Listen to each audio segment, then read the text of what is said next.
Imagine a world unlike our own. In this world, every human is born with something extraordinary.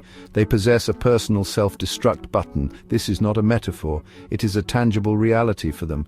This button offers an ultimate, irreversible choice. It is the power to end one's own existence instantly. The implications are vast, reaching into every corner of life. How would such a device function? Perhaps it is a small, almost invisible mark on the skin. Or maybe it is a thought-activated mechanism, a final command whispered in the mind's quietest chamber. The method matters less than its undeniable presence. The arrival of this capability would send shockwaves through our species. Consider the moment of discovery, or the moment it becomes universally known. Every individual, from the youngest child aware of their own being to the oldest elder, would understand this fundamental truth. They hold within them a switch that can turn off their consciousness, their experiences, their future. This is a profound power. It is also a profound burden. The universe has given us life through complex, ancient processes. Now imagine that same universe, or perhaps our own ingenuity, offering a simple way to return to cosmic dust. The very concept challenges our deepest instincts. Survival is etched into our DNA. We are programmed to continue, to reproduce, to live. Yet this button offers a direct countercommand. It is a personal override to the eons of evolutionary pressure. The immediate psychological impact would be immense.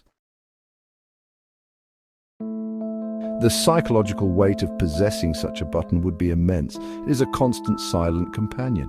This awareness could color every thought, every interaction. For some, it might manifest as a persistent low-level anxiety, a hum of what if beneath the surface of daily life. The knowledge that oblivion is always just a decision away could be deeply unsettling. It might lead to new forms of existential dread. We already grapple with our mortality, but this button makes mortality an immediate, accessible option. It is not a distant event, but a present capability. This changes everything. Conversely, this ultimate control could offer a paradoxical sense of peace to certain individuals. Those suffering from chronic, unbearable pain might find solace in knowing they have an out. This is not to say they would use it lightly, but the option itself could alleviate some psychological distress. It could reduce the feeling of being trapped by circumstance or biology. However, this is a delicate balance. The presence of the button might also normalize the idea of escape.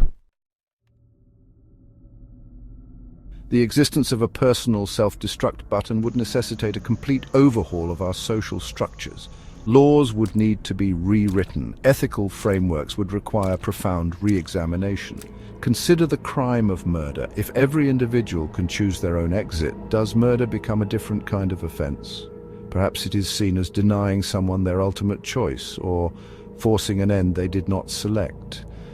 The concept of assisted suicide would become obsolete. The assistance is built in. This would fundamentally alter debates around autonomy and end-of-life care. Healthcare systems would face unprecedented challenges and transformations. End-of-life care, as we know it, might largely disappear. Or it might shift focus entirely to palliative care, making life as comfortable as possible for those choosing not to use their button despite suffering. Mental health care would become the absolute front line. Preventing impulsive or despair-driven uses of the button would be a primary societal goal. Resources would pour into understanding and supporting mental well-being. The definition of a cry for help would change dramatically. What specific circumstances might drive an individual to press their self-destruct button? Unbearable physical pain is an obvious candidate. For those with terminal illnesses causing relentless agony, the button could represent a merciful release. It would be a way to reclaim control from a failing body. This choice, while tragic, might be seen by many as understandable, even rational. The dignity of choosing one's own end in the face of such suffering is a powerful motivator. Society would grapple with how to view these decisions, balancing compassion with the sanctity of life. Emotional and psychological suffering could be equally potent triggers. Deep depression, overwhelming grief, or profound trauma might lead someone to see the button as their only escape. The feeling of hopelessness, the belief that things will never improve, can be a crushing burden. In a world with an instant out, these states of mind become even more dangerous. An impulsive decision made in a moment of acute despair could have irreversible consequences. Section 5. Echoes of annihilation, parallels with our past. The concept of a personal self-destruct button finds chilling parallels in our history with dangerous technologies. Consider nuclear weapons. The doctrine of mutually assured destruction, or MAD, held the world hostage for decades. The power to annihilate entire civilizations rested in the hands of a few. With the personal button, this power is individualized. It is a form of personal MAD. The potential for widespread, cascading self-destruction, perhaps triggered by mass hysteria or a shared calamity, is a sobering thought. Each person becomes a potential single point of failure for their own existence. Other advanced technologies also offer cautionary tales. Genetic engineering, for example, holds immense promise, but it also carries the risk of unintended consequences, of altering the very essence of what it means to be human. Section 6. The human spirit, adaptation and resilience.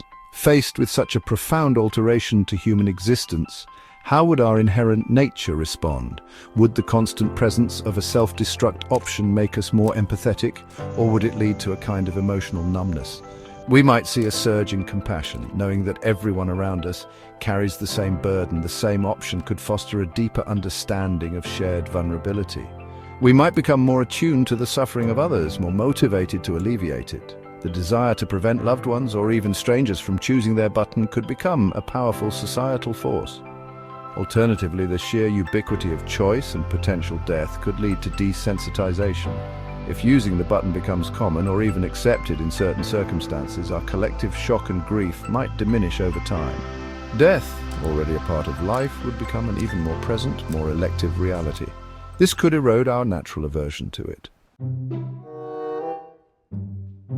Section 7. Knowledge as a shield, education and awareness. In a world where every individual possesses a self-destruct button, education and awareness would become paramount. They would be our primary shields against impulsive tragedy. Comprehensive educational programs would need to start early. These programs would explain the profound finality of the button. They would teach the biological imperative for life. They would explore the psychological impacts of having such a choice. Understanding the gravity of this personal power would be the first step towards responsible stewardship of it.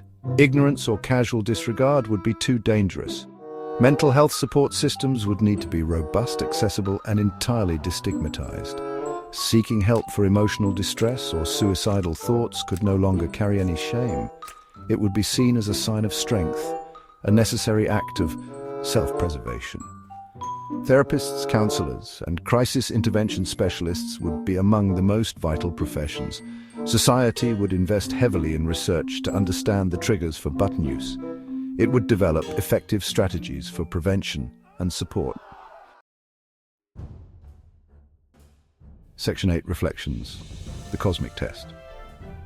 The hypothetical self-destruct button serves as a powerful metaphor. It reflects the immense agency humans possess. We already make choices daily that impact our health, our futures, and the planet. The button simply makes this agency absolute on an individual, existential level. It is a stark reminder of our capacity for both creation and destruction.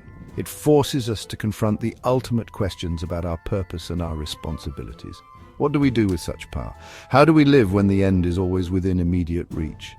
This is a profound cosmic question. Would humanity pass this test? Would we rise to the occasion demonstrating wisdom, compassion, and an unyielding love for life? Or would we succumb to despair, to impulsiveness, to the seductive ease of oblivion? There is no simple answer. The outcome would likely be as diverse as humanity itself. Some societies, some individuals would navigate this new reality with grace and resilience.